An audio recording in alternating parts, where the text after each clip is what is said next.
introduce Marci. Thank you for attending her story tonight. It's all about trailblazers, innovators, entrepreneurs. These words describe many of the incredible women in our community, and her city is excited to welcome the third Her Story guest, Marci Warhaft. Marci is a recognized expert on body image and self-esteem and founder of the Fit versus Fiction body image workshops, and that offers information on how to live with healthy self-esteem in an obsessed society. Marci was named one of Canada's top 100 health influencers for 2018, 2019, 2020, and 2021. Marci is the author of the Body Image Survival Guide for Parents and the newly released memoir, The Good Slipper, a soccer mom's memoir of lies, loss, and lactances, where she shares in raw, honest, and intimate detail her journey to self-discovery. Her city is also pleased to announce a book signing event on 2nd of October between 1 and 3 p.m. at the Glad Day Bookstore, where you can come and meet Marci and collect a personally signed copy of her book. If you're joining us from the US, you can also purchase a signed copy of Marci's book by posting your email address in the chat. I'll forward it to Marci after tonight, and she will definitely be in touch.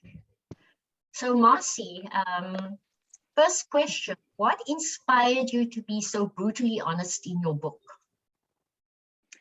First of all, before I answer, I just want to thank everyone for coming to spend time with me, because that's very cool. I appreciate the support and the encouragement and the opportunity to share a little bit about my story. What inspired me? Well, I'll tell you this. I am somebody who lived under this heavy blanket of shame and guilt and fear for most of my life. And it got to a point where I realized that I had more years behind me than in front of me. And I thought, I'm tired of living a partial life. I'm tired of feeling like I can't be all of me for fear of being judged. And I thought, however much time I have left, I wasn't going to spend a minute more. I wasn't going to waste a minute more of time or energy not being who I was.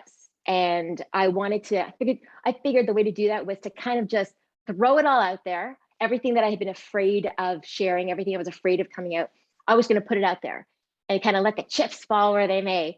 And if I lost people because of it, well, then they were supposed to not be there in the first place.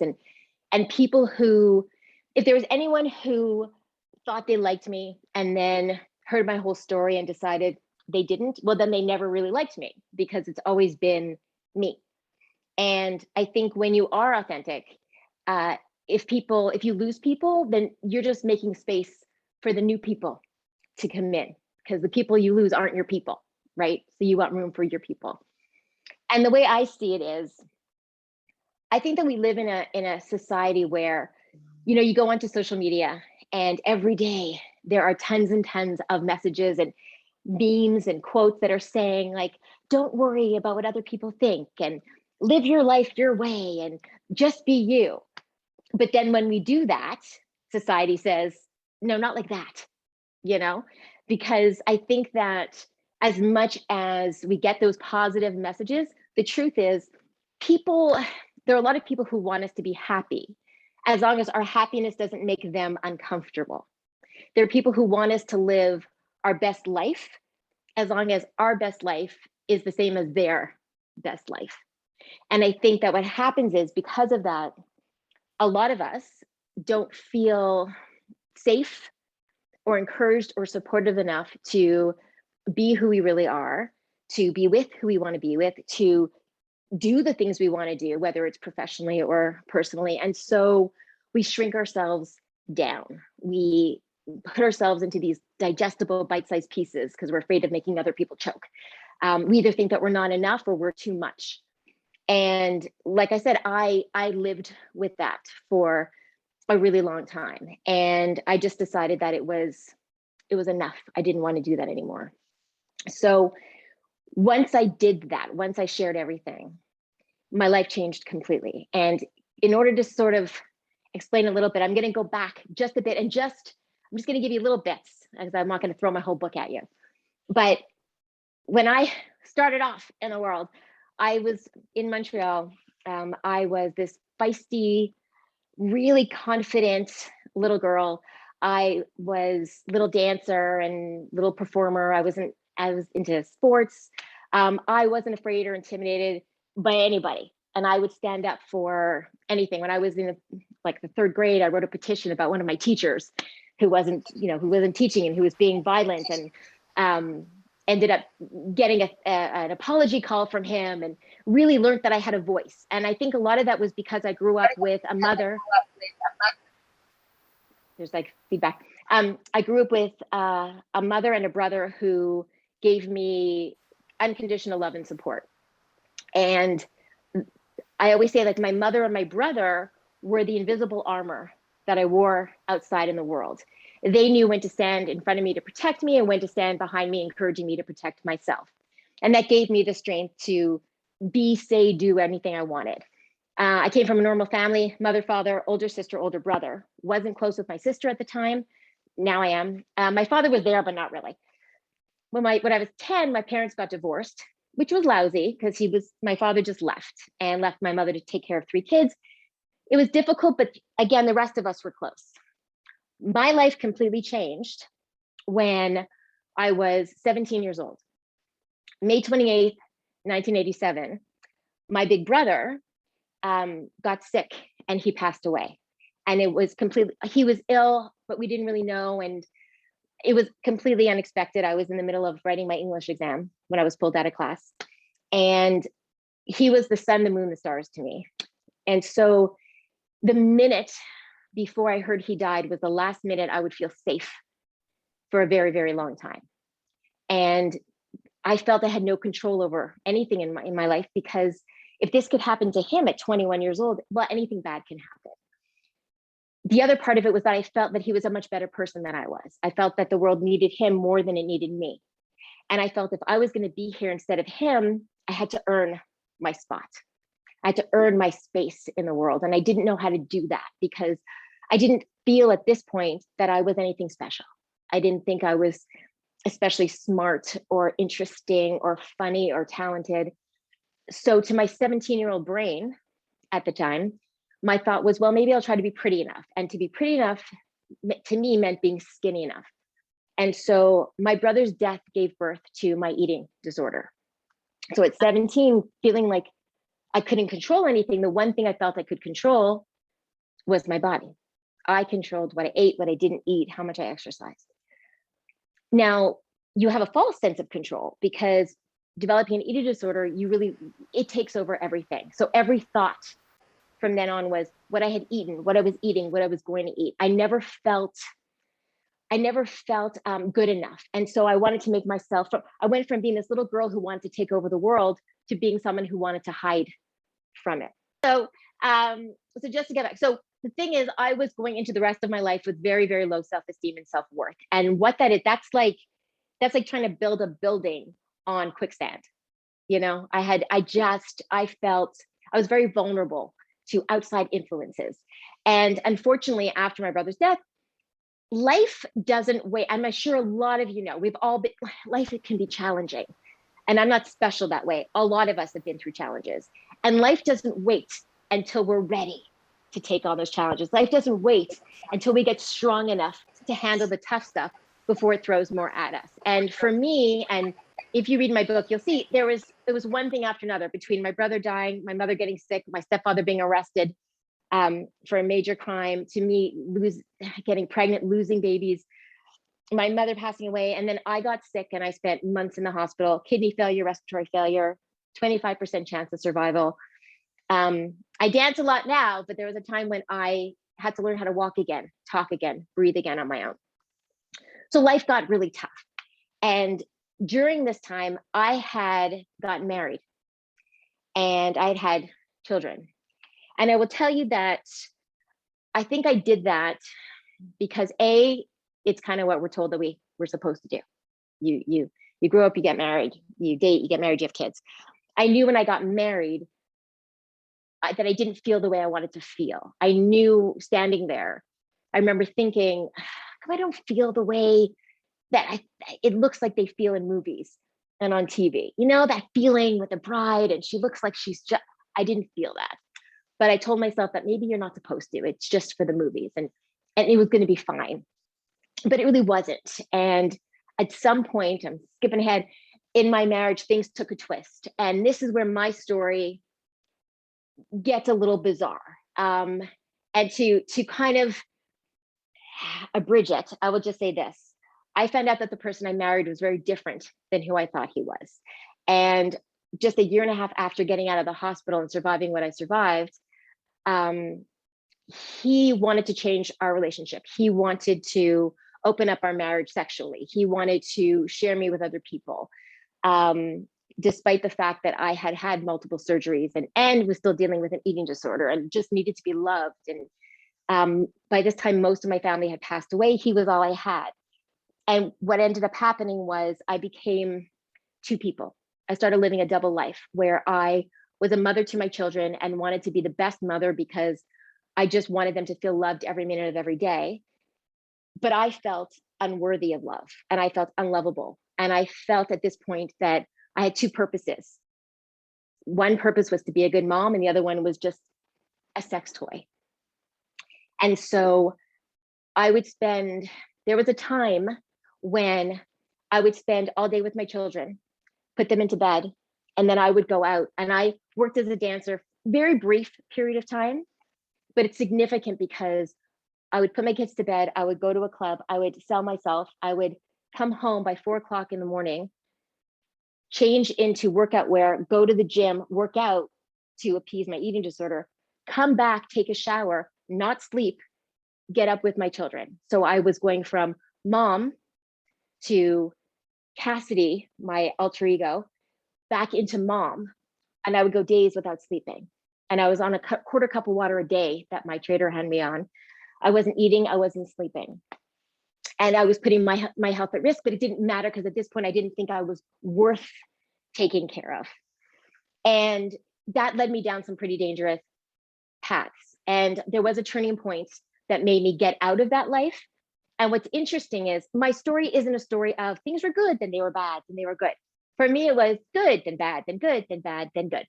And I ended up getting healthy and I ended up becoming a body image advocate. And I got recovery from my eating disorder and my health was good. And this was before Facebook. So nobody was talking about body image and eating disorders, but I would. So I was the person in Ontario for TV, news shows, newspapers to talk about it. And I was helping people and I was going into schools. Problem was I had never dealt with the shame I felt over the mistakes I made when I was struggling, when I was in my marriage, when I felt so disconnected from myself. I still wasn't in a loving marriage. And so I ended up crashing again because I felt like a hypocrite. How can I teach people to love themselves when I didn't love myself? And then the big turning point came when I had this unplanned conversation with a stranger who told me she saw a light in me. And at this point, my light was gone. I used to drive my kids to school. They were teenagers. And I would tell myself as I was driving them to school, laugh at something, sing along to the radio something. Don't let them see you cry. Don't let them know how sad you are. And I would drop them off. And then on my way back, I would see the same overpass. And every day I'd think, what if I turn my wheel a little bit to the right? What if I step on the gas a bit more? Would it be quick? Would it hurt? And I started to think that they'd be better off without me. Then I had this conversation and realized maybe I'm not done yet. And then that was just about 5 years ago. I decided that I was going to reclaim my life. And it was slow. And I ended up leaving my marriage. And that was the first step.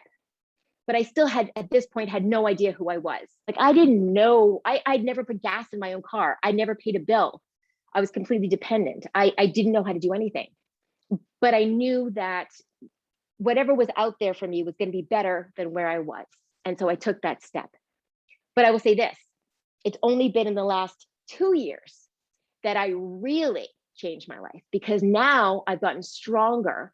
And what I realized was I was still letting my past hold me back. I was so afraid that somebody would know that I danced, somebody would know some of the things that I did, that my kids would find out, or somebody that I work with, when I work with kids, that they would find out. And I had to let that go. And so I had to learn how to forgive myself. And I always say I dedicated my book to anyone struggling to forgive themselves for the mistakes they made when they were just trying to survive, because that's all I was doing. And that's all we do. We do the best we can with what we have at that time. And it was when I learned to forgive myself and appreciate, instead of beating myself up for how I survived, I had to start appreciating that I survived. And when I started appreciating and loving who I am, even the icky parts, and not being ashamed of it, I realized that I had to stop looking for my self-worth in the mirror, because it wasn't there. It was deeper than that. And what I learned also was, if other people aren't comfortable with the choices that I make in my life, that's okay. They'll survive. I'm the only one that needs to be comfortable. If I get to the end of my life and I'm thinking, gee, I hope I didn't make anyone uncomfortable, that I'm doing something wrong. And I will say this to this group, and then you guys will appreciate this. The reason why I'm here with you guys, the amazing thing is, once I shared my story, and like I said before, I thought people would shun me. I thought people would just be disgusted with the things I share, because I don't hold back in the book at all. But instead, what happened was people were messaging me, still message me and say, I don't feel so alone anymore. Even though they can't relate to specifics of my story, people relate to loss. People relate to bad relationships. People relate to feeling less than or low self-esteem. So there's something, I believe it's that connects us. We could post all we want about the good things, but really it's when we can open up and say, this is what I struggle with. And someone else goes, oh, you know what? I struggle with that too. That's connecting. Because when we keep it inside, it feels isolating. We feel like we're the only ones that are going through something. And I know I felt like a terrible person, because I felt like I was the only person that did certain things. And when people message me and go, oh my God, I did that too, then you have support from each other. So I think it's so important to not let fear keep you from being who you are. And I read once a quote that said something like, once you ruin your reputation, you're free. And that's how I felt. I feel like now that I put all my secrets out, nobody can shame me with anything. Somebody comes to me and they say, I heard you used to, or yeah, I know, page 47, there's nothing that anyone can hurt me with, because I'm owning it. I'm owning it, because whatever happened then, I'm here now. And that is so empowering. And I'll say this, in doing that, it gave me the courage to figure out who the hell I was, and to understand that way back when, 20 years ago, when I had a relationship with a woman and I told myself, oh, maybe I'm straight with a twist. No, I wasn't straight with a twist. I just thought I had no choice. And every relationship that I've had with men since then, and it's so interesting, because I would think, when did I become so attached? Why is it that I would literally go out with somebody and I would wake up in the middle of the night going, I can't do this. And I would break up, and I would never feel bad. I would see, you see in movies when women break up, they have a breakup and they're crying over ice cream. And I think, what's wrong? But I always felt great after I broke up with somebody. And I felt like a horrible person. And I realized it's because that's not where I was supposed to be. I was trying to fit myself into a world that wasn't where I was supposed to be. I always felt like I was this damaged puzzle piece, and I was trying to squish myself into the puzzle. And I felt like I was damaged, but I'm not. I just realized that I was in the wrong friggin' puzzle. And once I realized that, everything opened up for me. And it's the most peace I've ever had in my life. And I think the funniest part of that for me was that I remember telling a friend of mine when I came out that I was gay, and she said, didn't you know that already? And I'm like, did you know that already? Because I didn't tell you. So even my kids weren't terribly surprised. So I think for me, writing the book was empowering, but sharing it, getting it out there and saying to people, you want to judge me? Go ahead. Was the greatest gift, because going through what I went through was hard. Surviving it was hard. So being judged for it, that's easy. If going through it didn't kill me, being judged for it, that's not even going to hurt me. That's it, kind of. Wonderful. I think that there's a lot of questions, and instead of me reading all of it, I'm going to ask people, if you have a question for Marci, if you could please unmute and ask her, and then she can respond.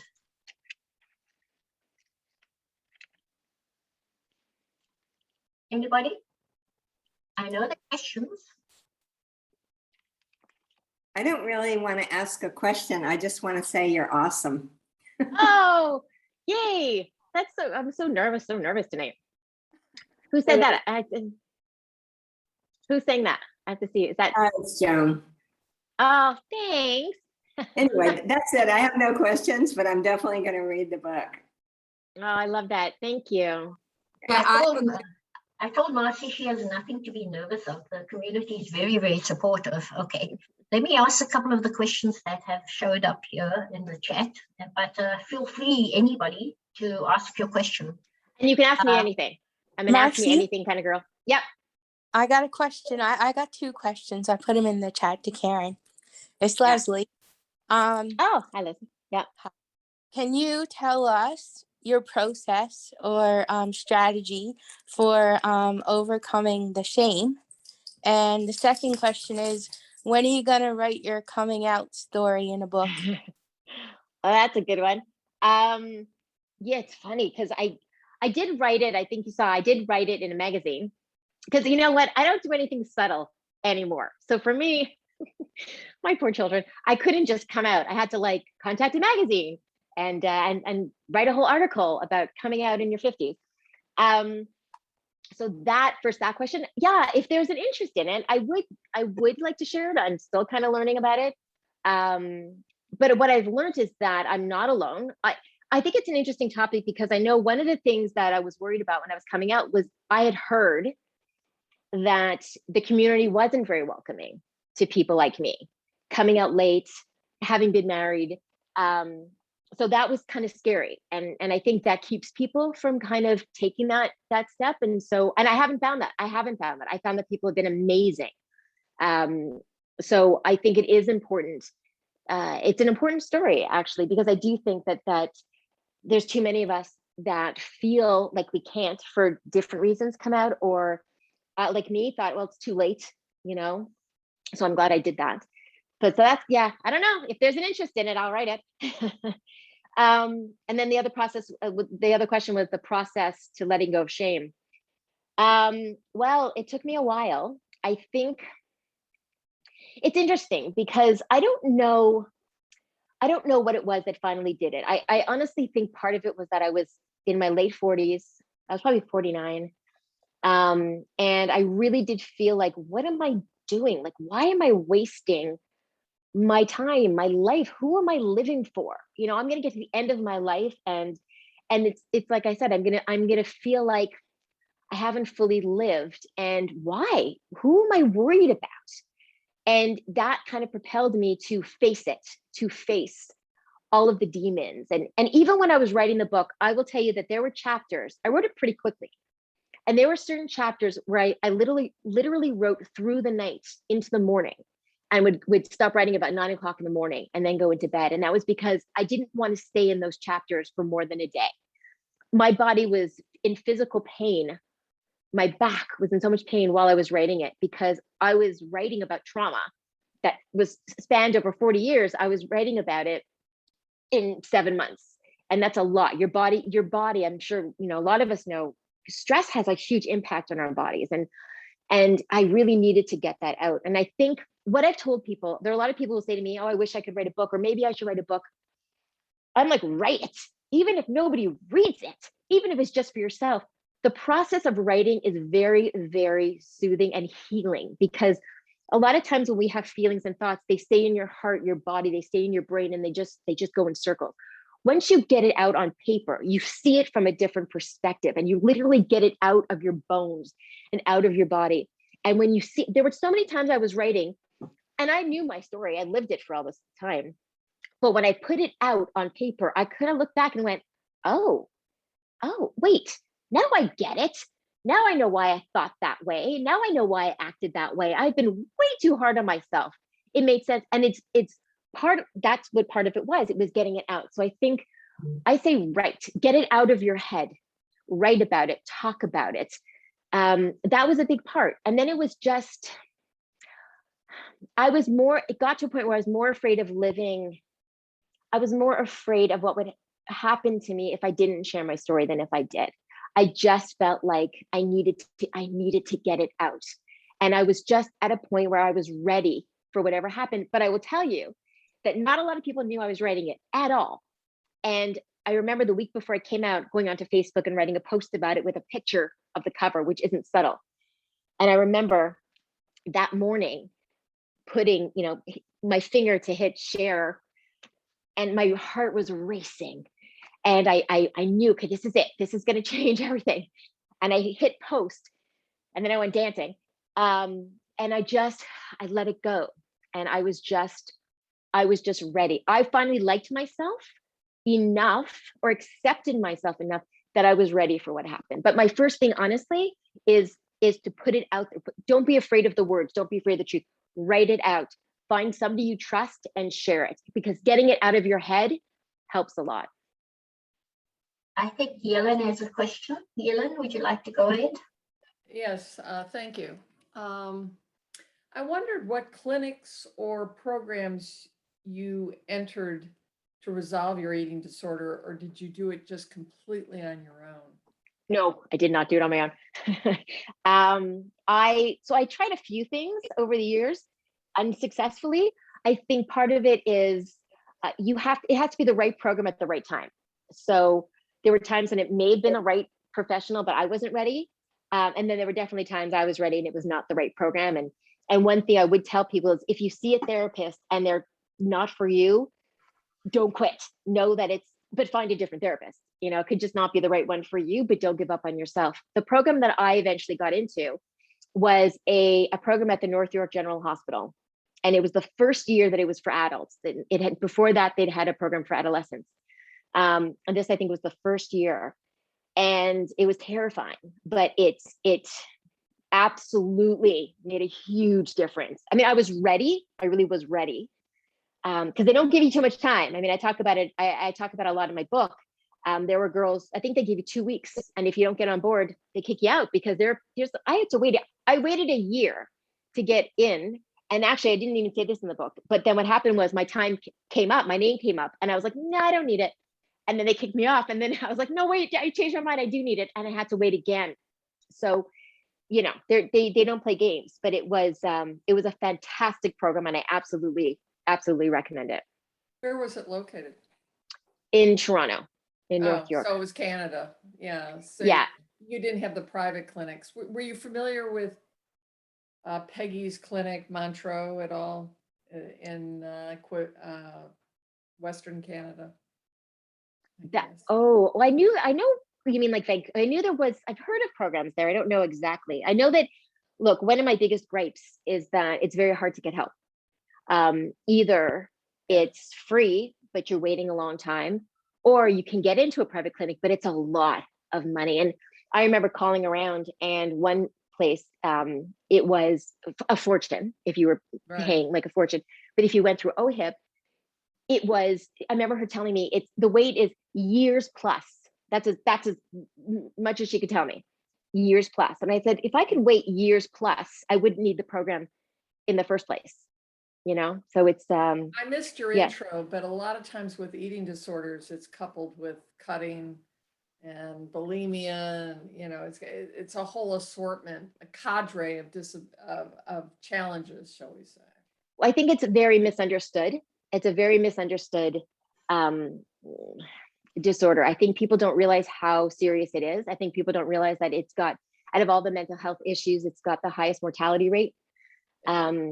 And it's devastating. I mean, I started when I was 17, and I went into recovery in my 30s, relapsed, and then it came out of my recovery. Thank God, is incredibly strong right now. Thank God. But it took me a long time. But it's devastating. It is an insidious disease. It tells you don't have a disease. I'll tell you what I find so frustrating about the whole problem with eating disorders. Eating disorders are the only disorder that society cheers on. It's the only disorder that you have that I went both ends. There were times when I was compulsively overeating and binging. And then there were times when I was not eating and over exercising. And I can tell you that when I was at my thinnest, when I wasn't eating, when I was exercising I would go to the gym at 2:00 in the morning. There were people saying, oh, I love you're so disciplined. You're so inspiring because you're so focused.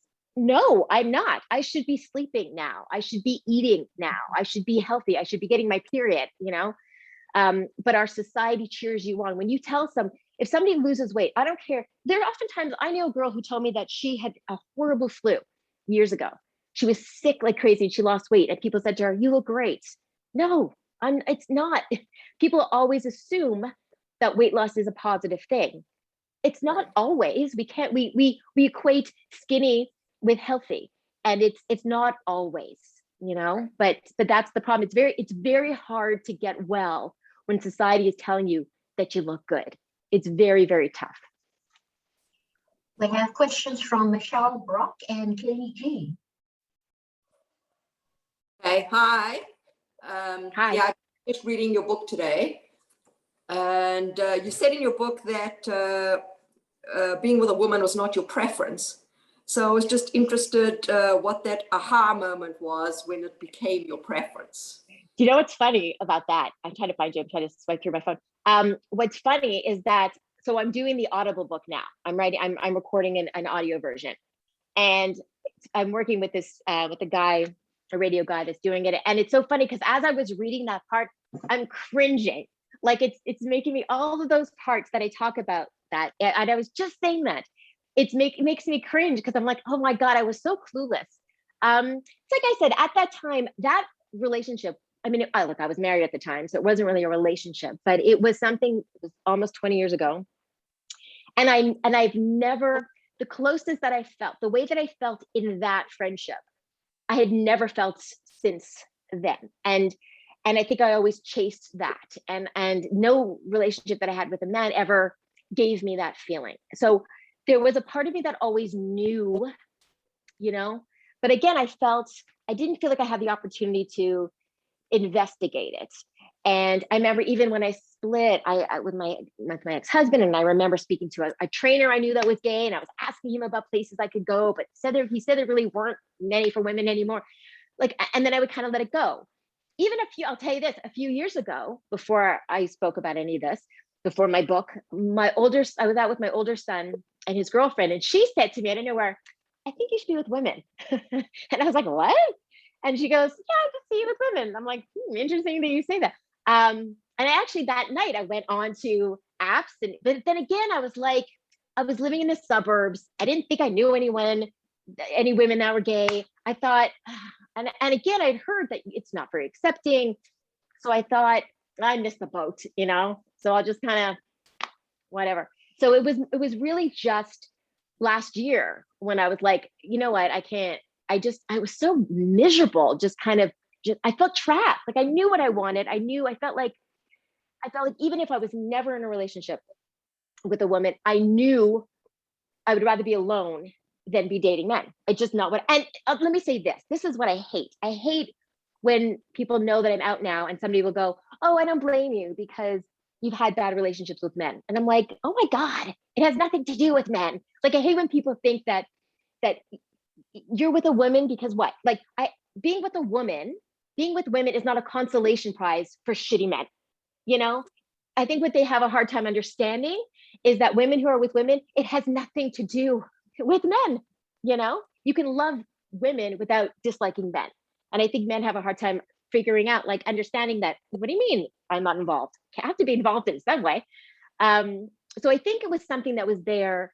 And then I think COVID actually brought a little bit out because I had so much time on my own to kind of really and think about who I was. And again, it was the book. Because I felt free to just be who I was, I felt excited about really being who I was and not being afraid to do that. So yeah, it's like the last little bit that really changed me. Not changed me, but it brought me out, which was very cool. Thank you. Kelly G, you have a question for Marci? Yes. Can I ask a couple questions? Sure, good. Okay. One of them is, do you coach? Do you want me to say them each one separately? Yeah, we'll do one at a time. Okay. So do I coach in terms of what? Like what the I find that you really inspired me. Everything I read your book, and I could relate to a lot of things, especially like when I was younger. The shame. I still have shame now that like, and I'm still stuck. I'm still not totally out. You just inspire me so much with what you've said. I'm also writing. I'm thinking about writing a memoir as well. But so I just wondered just about getting through to that next step. Like you did it on your own. I haven't been able to do that yet. I don't have money right now though. That's the only thing. So I'm trying to, like, I don't know if you have. So I do coach. I still do. In 2007, I started with body image, but since my book came out, I do have a lot of people who don't want to go to a therapist, who were inspired by the truth and and I do help them get to the truth. I do help them do that. I'm the worst business person. I'm all heart. So yes, it's my work, but I will absolutely message me after and we'll talk. Okay, thank you. And the other thing, how long did it take you to write the book when you were? So it was pretty quick, I have to say. I think it took all in all from start to finish about 7 months, maybe 8 months. But that's all. I literally, like, I was in my basement and I would write through the night, and that was my focus. Like, it was really I just wanted to get it out, but it took about 7 or 8 months. That's it. Okay. And then the last question, was it difficult to get it published or in print and then out there? Did you have... So I was very lucky, because I have heard that there's a stat that something like only 3% of books get published, and I was very lucky. I will tell you this, and this is something I think, so when I first started writing it, I remember being introduced to a friend of mine's a writer, and she introduced me to her agent. He read stuff I'd written and he was like, not very good.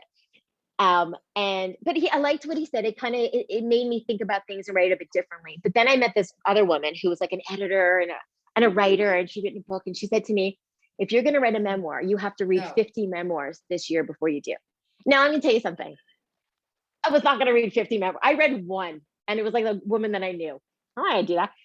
And it wasn't because I felt I didn't need to. For me, it was actually the opposite. I thought, I don't want to, I'd never really written, and I didn't really feel like a writer. And I thought, if I read all these other books, I'm going to feel like, how can I do that? I can't do that. And it would discourage me. So I kind of just wanted to not do that.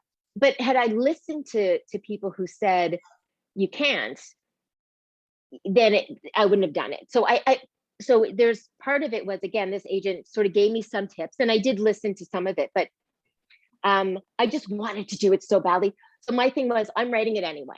Like, this is the time. I'm just going to write it anyway. There is a process you go through, and I didn't know how to do it, but I learned. You send a letter to an agent, and then, but a friend introduced me to a publisher, and he's a big publisher, but he had just started his own company, and I was in touch with him, and he liked it, and it ended up working out. So I got lucky that I had an introduction, but I went through the whole, I had to put together a 45-page book proposal, and you know what, you just have to sort of go through it. But I think what it comes down to is, I mean, a lot of people self-publish too, and a lot of people believe more in self-publishing. So I think if you really want to do it, you know, and don't even worry about that, because if it's going to be published, it'll be published. Yeah, I think for me, it's just getting it out. Like you said, I could really relate to that too. So yeah, absolutely. I think I've been writing it my whole life. So well, exactly. That's sometimes I sort of think like, oh, that's what it all led up to. I went through all that craziness, just like it. But you could blog about it. There's so many different ways to do it too, you know.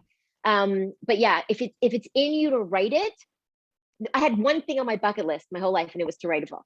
Okay. So there you go. You know, now I need to come up with something else. But just do it. Like, honestly, just do it. Thank you so much. You really have inspired me. I'm so happy. But message me. We'll continue talking. Okay. Thank you. Okay. Okay. Leslie, Eddie, you have a question or your hand up? Sorry, you talked about trauma and it being stuck in the body. And I'm wondering, like, with the somatic complaints that you spoke about, do you feel like the dancing that you do releases any of that? Yes. Yes. And I don't know what the science is behind it. I don't know that, but I can tell you that ever since I was little, that was my release. And I talk about that in my book too. When my parents were fighting or when there was tension, I would go into my den with the orange shag carpet, and like the faux brick on the wall. And I would put on Gloria Gaynor and Donna Summer and dance. And that got it out of me. And to this day, look, I will tell you, I am not, despite what it looks like, and I don't lie about it. Like, there are times when I get up in the morning, I don't, some days I do, but it's not like every day I jump out of bed and I'm like, woohoo, it's Monday and I'm just gonna dance. No, there are days when it's hard. Like, some days are hard. Well, the world is insane right now. And it's challenging some days. So there are days when I dance because I'm happy, and there are days when I dance because I want to be happy. There are days when I'm feeling the weight of the world and I know, okay, you got to dance. And I will put on my music. I walk, my neighborhood knows me now, that I will walk down the street with my music and I will be dancing. And it's freeing and it's liberating, and nature and dance. But I absolutely think I feel the difference when I put on music and I dance. When I'm holding tension, even if I don't realize it, when I dance, it does let it out. So I was talking to somebody today on Facebook who said that they're not very mobile right now, and they can't really move their legs. And I'm like, put on music, and even if you sway, just feel it. And I feel that it releases tension 100%. I believe that. Michelle McGuire has a hand up. Michelle? Hi, thank you. I'm listening, I was cooking, sorry. Thank you so much for sharing all this.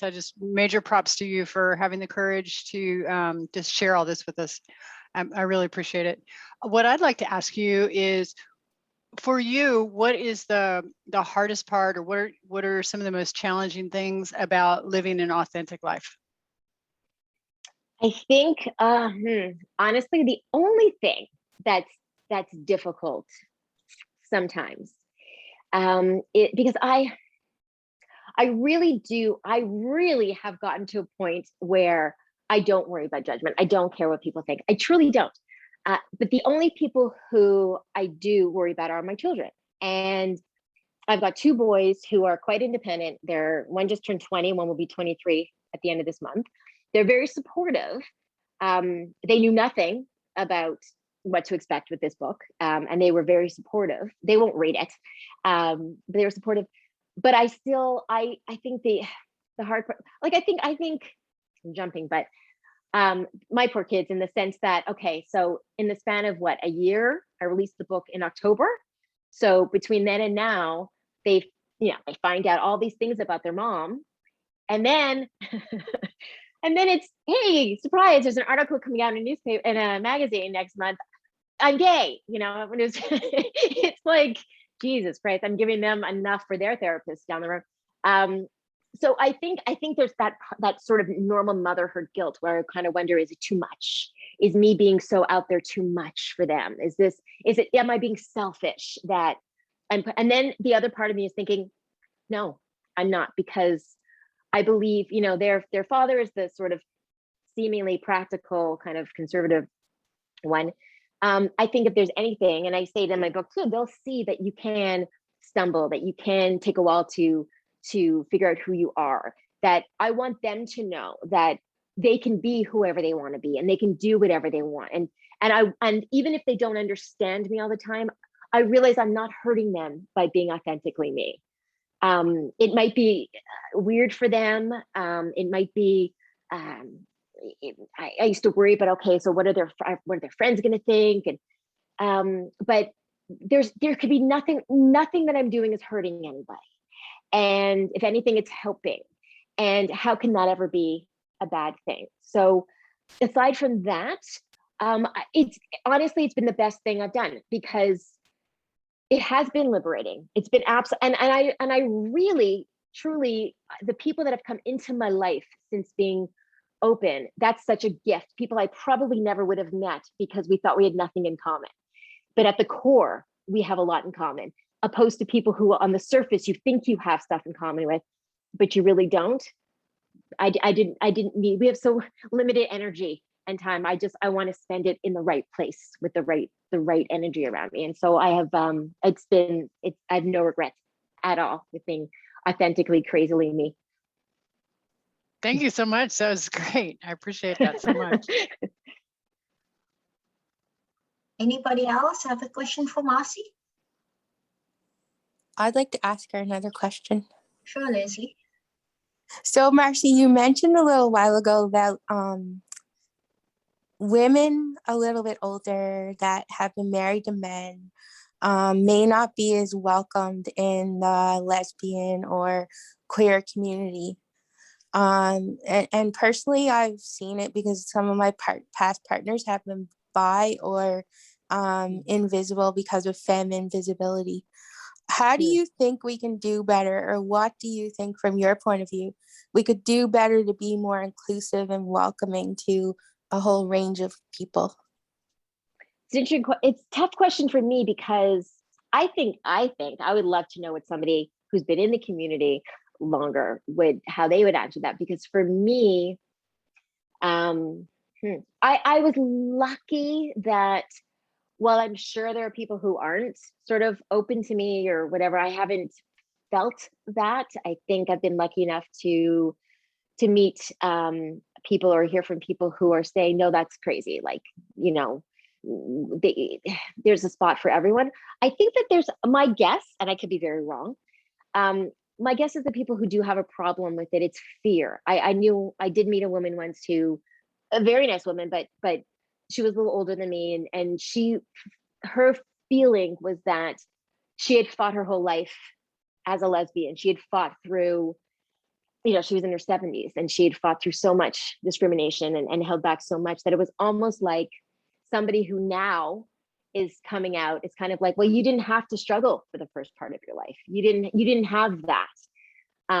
So there's a little bit of resentment there, and I understand. Like, I get it. I understand it, you know, and I don't judge it. But I think it's important to be inclusive and to realize that, you know, it's such an interesting time now. Like, it really is. There are people who think it's such a crazy time, and it's so, like, everybody's just kind of, nobody knows what anyone is, and I love it. Like, I think it's like, that's the whole thing. Is like, when I was growing up, there was gay, and then there was like gay or straight, and then like maybe bi, and like that was it. And there are people who think like that's what it should be because it's easy for who, you know, easy for you because, you know. But I think we're all straight, gay, everything in between. I think we're all figuring things out. And as far as what could we do, I don't know what to do. All I could say is, I think what's important, instead of, I can't say what we should change because I'm not on that part of it. What I would say is, if you're somebody who's coming into it, if you're somebody who is looking for support, don't go to the doors that are closed, you know, find the ones that are open, find the people who are open and focus on that. Don't worry about the people saying, find the ones that are saying, come here and get your support from that. Cause we're not going to change everything. There's so much going on, you know, we can't change everything. So just find your support, and hopefully things will kind of settle and there'll be more people who are welcoming than fearful. Great. Anybody else have a question for Marci? Okay, I'm going to pop my question in here, Marci. If there's one lesson or one thing that you want people to remember after they've read your book and they put it down, what's the one thing you want them to walk away with? I would love for people to drop the fear. I think, to me, fear was such a prisoner, like it was keeping me such a prisoner. And what I found is, the way I feel is this: I was afraid of being who I was in all ways because I was afraid of the judgment that would come. What I realized was I was doing that to myself. I was the one who was doing all the things to me that I was afraid other people were. I was judging myself. I was criticizing myself. So what I was afraid of, it was already happening, but I was doing it. So once I let that go and I got out there and realized, you know what, it's not so bad out there. So it's let the fear go. Whatever we're afraid of, it's the fear that's worse than the reality. Like anything else, the anticipation of what's going to happen is never as bad as the reality. So it's the fear, and don't wait until you're not scared. You know, it's that whole thing. Do it anyway, because the first time you do it, when you take this, when you jump and you realize, oh, I'm okay, then you feel more comfortable taking it a step further and a step further. So it's the try and move through the fear instead of letting it stop you. Move through it, because it gets easier every time you do it. Thanks, Marci. I'm just looking at the chat. Is Bridget still here? Bridget D? Bridget had a question, and she said, Bridget, are you here? Yes, I am. Would you like to ask your question? Sure. Marci, I just was going to ask you, when you finally had the courage to come out, were you ever concerned about your own safety and or the safety of your loved ones when you finally came out, quote unquote? So when you say safety, what did you mean? What do you mean specifically? Just in what way? Physically mostly. Harassment, bullying. Well, you know what's interesting with that is that it's funny because a couple of things. There was one time really early on, there was I think I was on LinkedIn out of all places, and somebody had posted something political, and then I said something in response. It was like I said something anti-Trump, but it was something where this woman said something it was very misogynistic, and it was very homophobic, and I spoke up as somebody who was, feminist, and I said, oh, I'm your worst nightmare, feminist, LGBTQ. And she went into this like I was going to hell, and I mean, it was just the craziest. And I'm like, oh my God, I've been out for 5 minutes and I'm already like, it was crazy to me, and shocking. But one of my sons is a little more uncomfortable with the idea than the other. And so I think he was afraid of maybe people knowing or whatever, but I think he's kind of over it. Physically, I'll tell you something that I do think of now, that there have been times when I've been out walking or whatever, and or I'll be sitting somewhere and a man will approach me and ask me out, let's say. And I remember thinking it would be very easy for me to just say, I'm gay, right? But my fear is that what I've learned is that a lot of men don't go, oh, okay, sorry. They either see that as like, oh, it's exciting to them, or my fear is that the feeling will be, well, you just haven't had a real man, or you just have, and that they'll take that. So I feel more vulnerable that way. I find men's reaction to it uncomfortable and unsettling to me. I just had it happen recently where somebody asked me out and I said that I was gay, and it was just like, in their mind, it's like, ooh, 2 for 1, in their mind, it's like, and I find that very disturbing. But I haven't had anything yet that was sort of outwardly, like blatantly threatening yet, hopefully. Any more questions from Marci? Okay, Marci, what's next for you as a writer, or what's next for Marci? It's funny, we were talking and I was saying, my kids always tease me that I don't plan 5 minutes ahead, because my life has shown me. I always say 6 months ago, I never would have thought I'd be here. And then 6 months ago, I never thought I would be. So I don't plan too far ahead. I kind of find that exciting to know, what's going to be next. Writing wise, well, I do want to keep helping people. I mean, I do feel like, I didn't go out through all this for nothing. Like, I like the fact that people trust me. I like the fact that somebody will call me and say, like I said before, I'm a coach, but I'm not a therapist, and they don't want a therapist. They feel like because I've been so open with my story, they know there's no judgment. They know that they just know intuitively that you say something to me, there's no judgment, and B, it's not going anywhere. And I like that I can help people through that. So I like that coaching is a big thing for me with that, to help people through, hopefully keep them from going through what I went through for so long. Writing, I'm not sure. It's funny, I had somebody say that I should have a column in some sort of newspaper, telling it like it is. I don't know. I'm working on it. I don't know, but I do want to keep writing. Hey, I We'll can see. always put up a website and say, ask Marci.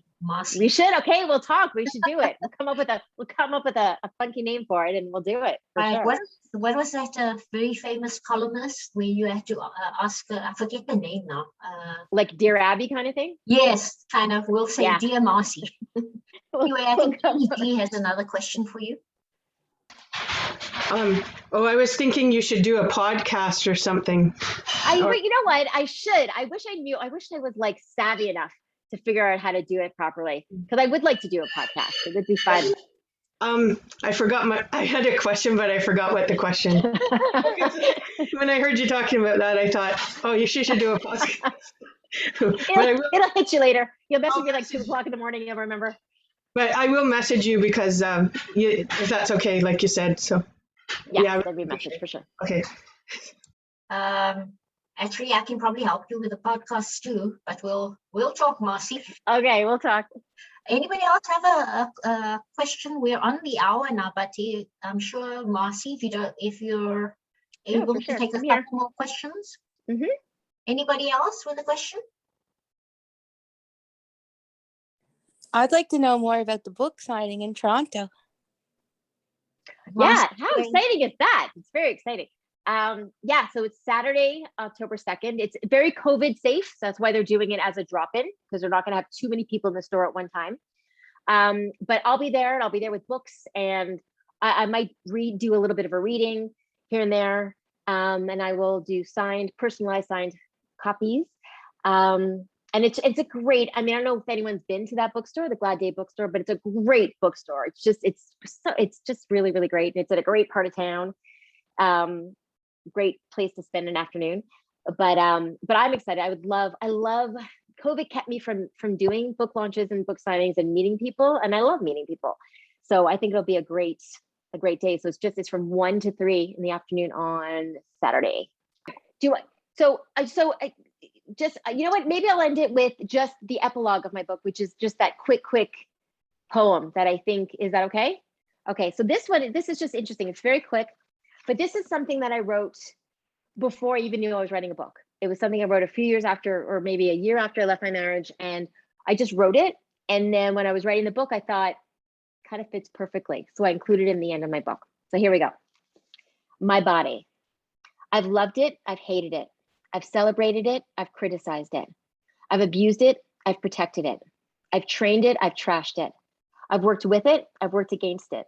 I've shared it passionately. I've shared it punishingly. I've shown it in pride. I've shown it in shame. I've fed it. I've starved it. I've created life with it. I've mourned death with it. I've endured the pain of scars with it. I've enjoyed the pleasure of tattoos with it. I've wished it were different. I've been grateful for how it is. I've fought to keep it alive. I've wondered if it was worth it. I've decided that it was. You might judge it. People do. You might love it. You might hate it. You might think it's too big. You might think it's too small. You might want to fuck it. You might want to friend it. You might want to ignore it completely. It doesn't matter. My body tells my story. The good and the bad, the predictable and the shocking, the sympathetic and the scandalous. If I invite you in, leave your judgment at the door and be prepared to get dirty because life is messy. Oh, and wear something comfortable because there will be dancing, lots of dancing.